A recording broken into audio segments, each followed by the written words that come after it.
Welcome in, everyone, and thanks again for tuning in. I have another special guest with me today. He's been covering Chicago sports for about a year and a half now with NBC Sports Chicago, a very well-known podcaster. You've probably also heard him on the Bulls Talk podcast and the Sports Adjacent podcast. It is my pleasure to introduce to you Tony Gill of NBC Sports Chicago. Tony, thanks for being on the show, man.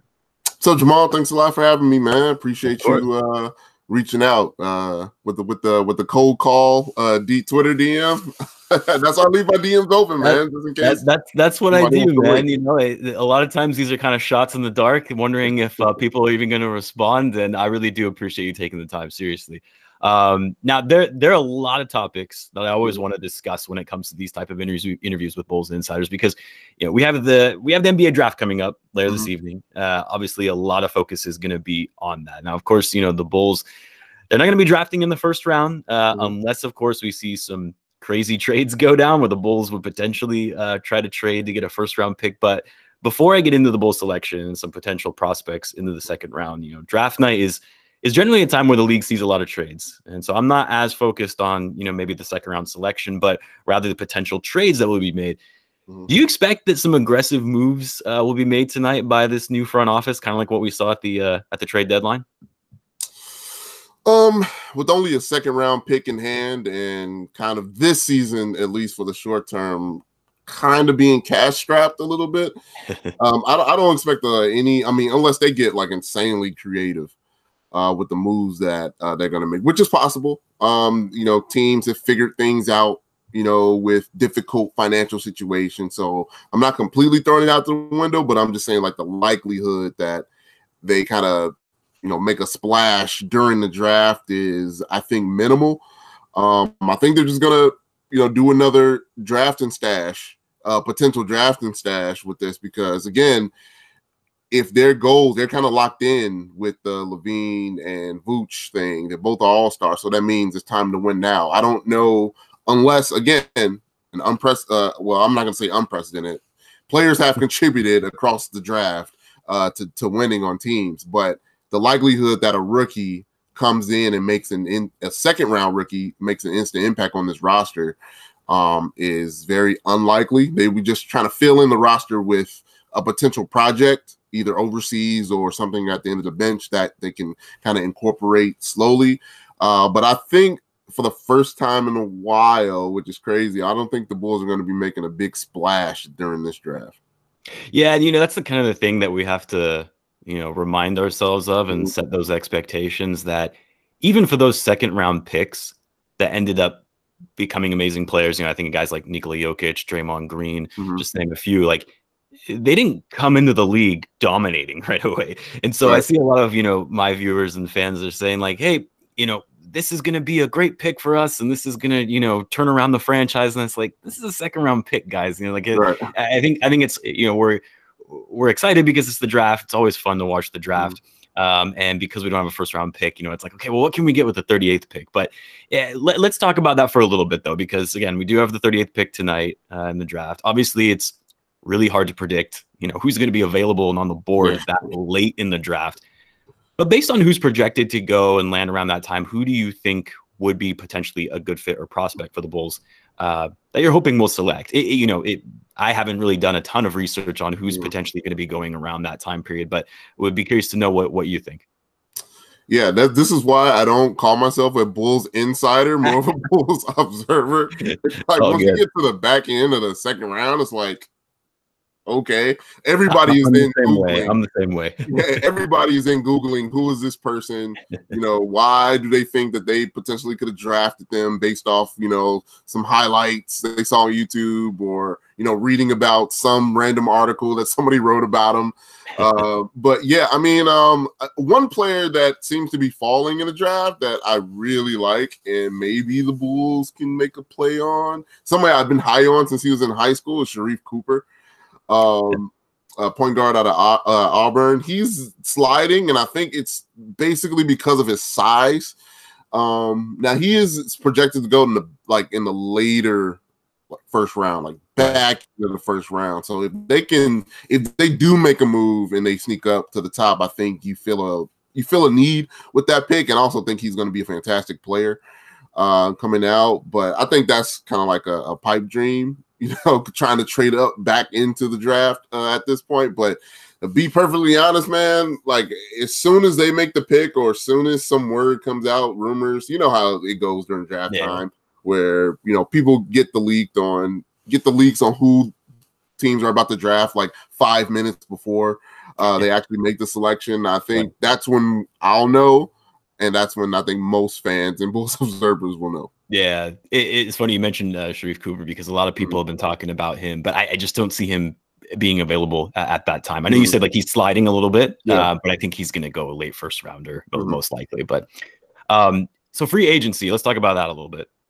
Begins next week, August 2nd to be exact. Leading up to that, the front office had some deadlines, decisions to make on some players. Right on the 31st, they have the Bulls to they have the decision to make on Arcidiacono's team option for $3 million, as well as extending Lauri's qualifying offer. And then the next day is the deadline to decide on Thaddeus Young and Tomas Satoransky's partial guarantees. What do you think the front office is going to do with these players and their options? That's the interesting thing.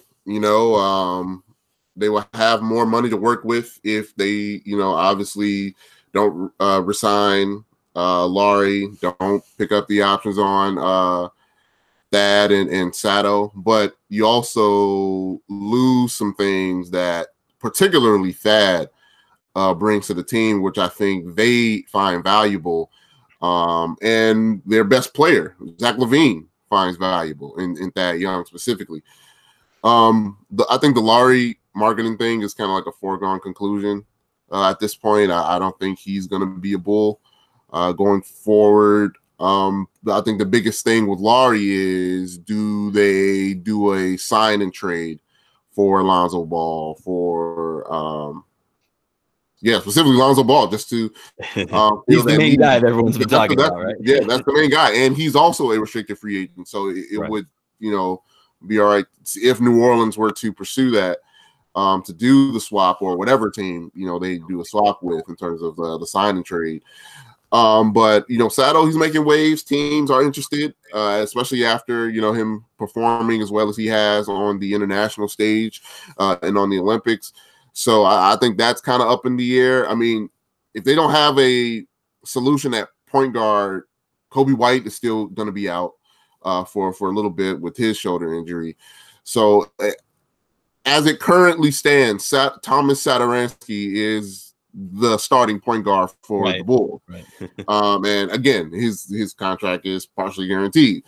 But I think they valued that. I think they're going to try and find a way to keep him, unless something amazing happens where somebody wants to come to the Bulls, a bigger star, and they need to free up that cap space. But I think that is coming back. I think they value what he brings to that roster, a more stabilizing force. He was the second best player on the team, for the majority of this year. And he seems to be, one of the leading forces on this roster. He just recently did an interview with Chris Haynes talking about, his conversations with number 4 overall pick Patrick Williams, and just trying to help him come along as a top 5 pick in the draft. So look, to be perfectly honest, there's not a lot of outside help that's coming, at least this offseason. Right. So they're going to need some growth, some major growth from mainly Patrick Williams. It's essentially I don't know how much better Zach is going to get at this point. I mean, he's already an elite scorer, making all-star teams. I don't think he is a number 1 guy in terms of like a franchise, like number 1. I don't think he's that type of talent, but he is a really, really good player.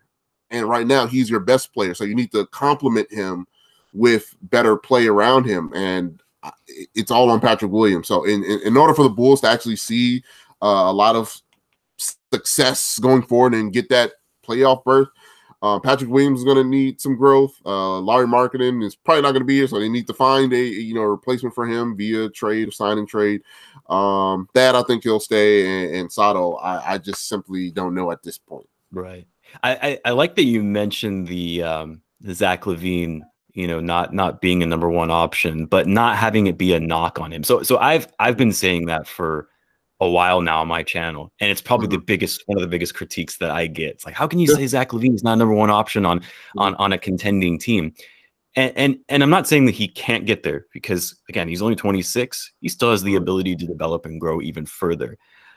And again, it's not a knock on LaVine, because to be a number one option on a title contending team, that's a big deal. You're talking superstar. You're talking Giannis, LeBron James, Kevin Durant. Like, that's elite company. And Zach LaVine is still a very, very talented and great player, and he still could get there. But I think that it is important to kind of, as Bulls fans, to have a bit of a reality check, if you will, and say, we don't have probably a number one on a title contending team, at least as it stands right now, and that could change. I was going to ask you about Lauri Markkanen, but you kind of already mentioned it. I wanted to see like what your thoughts are. Do you think he'll be a bull next year? Do you think he'll be wearing a Bulls uniform? But I think most of us are kind of sort of resigning to the fact that he likely won't be with the team. And I think them bringing over Simonovic was kind of an indication to that. That they're already starting to look for backup plans to kind of replace them. Not saying that Simonovic is going to replace Markkanen right away. I think he's a second round pick coming from overseas. Markkanen is still a very good player, a good shooter. But so from your point of view, you don't see him being in a Bulls uniform next season. No.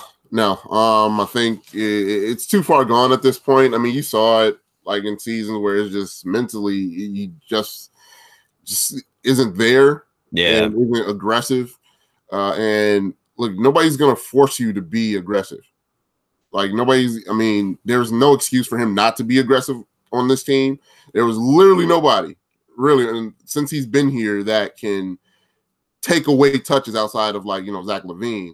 And Zach was looking for a partner, to kind of go to war with, and not saying that those guys didn't show up and play every day or tried to play every day. That's not what I'm saying. I'm saying is like he needs a guy that he can depend on night in, night out, so he doesn't have to score 40 in order for them to have a chance to win. Like, that's hard, and it becomes difficult to do, and you slowly start to resent some of your teammates or some of the guys that were supposed to be there with you.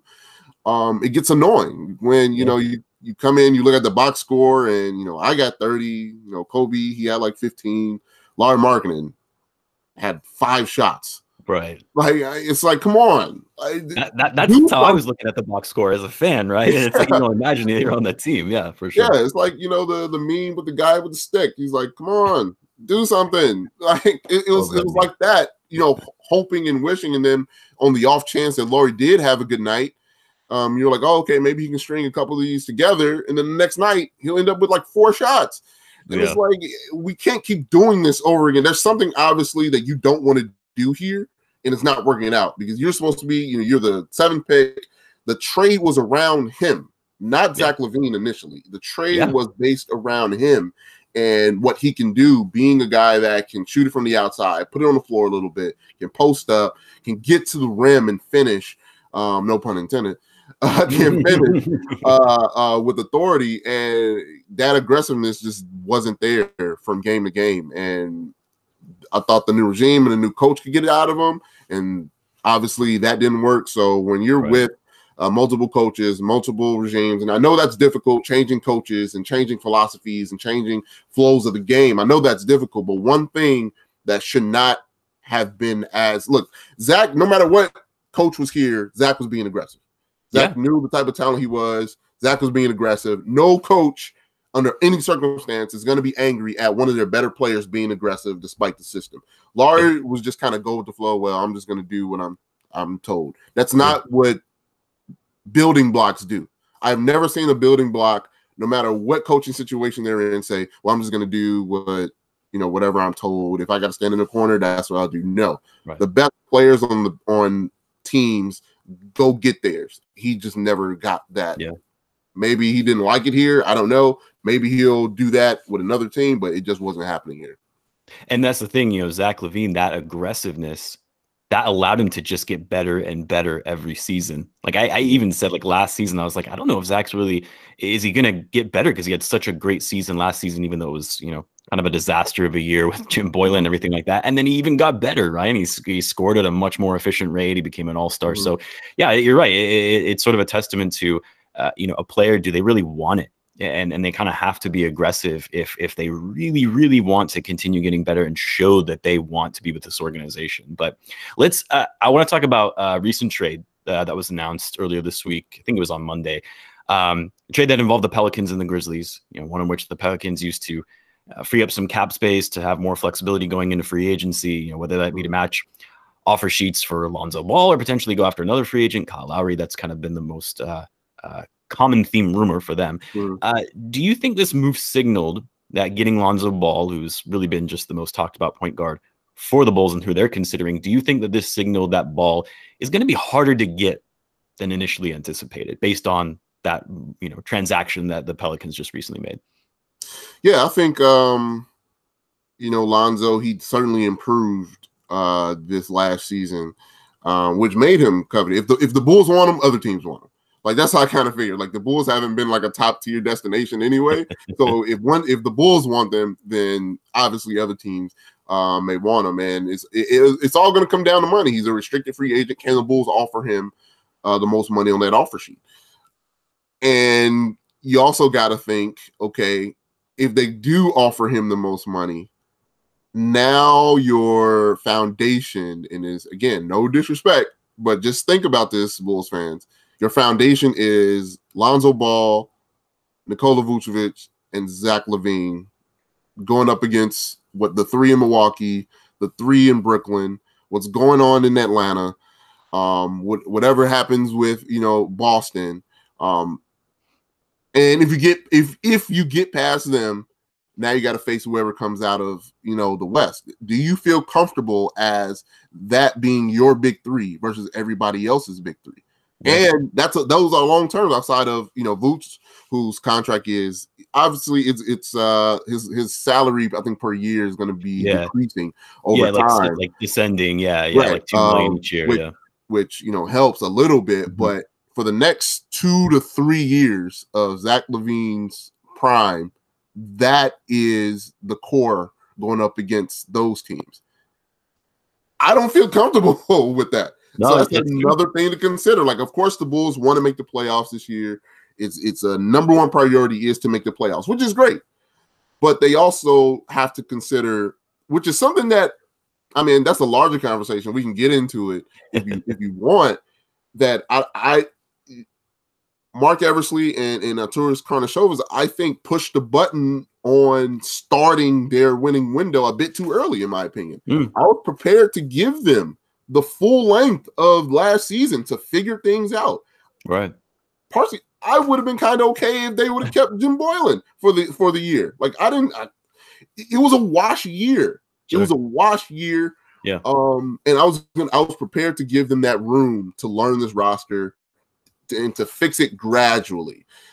Stuff that Garpax has been able to get away with for a long time. Why not give the new regime time as well? But as soon as they made that firing and as soon as they made that trade for Vooch, they started the clock. And do you want to start the clock right now? Now, I get you want to develop winning habits, but also considering how much money is going to take to get Lonzo, how much money you got to save up for Zach Lavine as a max player. And if he makes an all-NBA team, now you have to offer him potentially a supermax deal. A core with Lonzo, Zach, and Vooch just doesn't move me going up against the better teams in the East. So who, in your view, who would be your ideal point guard that the Bulls should go after? Factoring in contracts and everything like that. Who do you like? Would it be, because I feel a lot of Bulls fans, it's like Lonzo Ball. If you ask that question, they always say Lonzo Ball. To me, I'm not the biggest Lonzo Ball fan, especially given the fact that he's probably going to get overpaid. Some team is going to have to overpay him, and it might be the Bulls. But, it's like, I don't know if that's the ideal point guard, for the Bulls. And maybe there isn't one, because you got Kyle Lauri, you got Mike Conley, Chris Paul. If he declines his player option, I don't think any of those are going to be viable options for the Bulls, because they're going to require too much money. But in your view, who do you think would be ideal for the Bulls? Well, the ideal situation is Zach befriends Damian Lillard, and Damian Lillard says, "I want to get traded to the Bulls." That's the ideal situation. Right. But out of the realistic options, there is no ideal option. There's flaws with all the other available point guards that's gettable for them. Lonzo is a good defender, good team defender, a willing passer, has improved his 3-point shot. He's not the best pick and roll option. And I don't know if you're going to get the most out of Lonzo Ball. He is a fast-paced, fast-break, transition type of player. They just invested a lot of capital in Nikola Vucevic, who is not a fast-break transition player. Right. He is a half-court dominant player. Mm-hmm. Lonzo Ball, that's not his style, working in the pick and roll. If it was, I think him with Zion Williamson would be a much better pick and roll option if he was that player. Dennis Schroeder is a much better pick and roll player than Lonzo Ball. He is also going to cost an insanely amount of money that, again, you got to look at the next 2 to 3 years, a core of Dennis Schroeder, Zach Lavine, and Nikola Vucevic. Does that do anything for you in the landscape of the East? And it doesn't for me. So there isn't an ideal option that would work. It's only what's the best out of the scenario that you can make to, again, now that they're in the situation that they attach themselves to, is the goal, the overall goal now for me as a Bulls watcher, knowing that they are strapped in and locked into this group. Can you be good enough that it attracts the eye of a bigger superstar? Yeah. Basically, do the Clippers and the Nets thing, where you got a bunch of pieces, you do good enough, you do well enough, you make waves enough that it attracts the attention of, they just need me, and we're a finals team. And that's for me, that is the future of the Bulls. Can they be good enough to attract a guy that says they just need me, and we can figure it out from there? Right. Well, let me ask you this, and I wasn't going to ask this because I feel like my viewers are going to kill me because they definitely, I'm the minority in this opinion. But what do you think about? You were talking about a trade for Damian Lillard. What about a potential trade for Ben Simmons? If you are a listener of the Bulls Talk podcast, you know how I feel about Ben Simmons versus Joel Embiid. Me and Jason Goff go at it. I know. That's why I asked. All the time between Ben Simmons and Joel Embiid. From what Daryl Morey is asking for, the Bulls absolutely cannot meet that. Of course. Demand. So that's why I haven't thought about it, at all, since it was like early on rumors that he was made available. I was like, the Bulls, they just don't have enough. They would have to literally gut the team and build around Ben Simmons, which is kind of irrational, where he's like, oh, we like this core group. No, scrap that. We're trading everything for Ben Simmons. Like, he's not that type of player. But in terms of like a basketball fit, I mean, I guess it would work. But you still have the same issues. It's like the Bulls, they don't have a lot of shooting, around. Like, I don't know if Patrick, is the best shooter at this point. And spacing is going to be a problem. Like, Vooch isn't, you don't want him, growing around the 3-point line. He's an excellent post player. That's what he does. Right. Where does Ben Simmons go?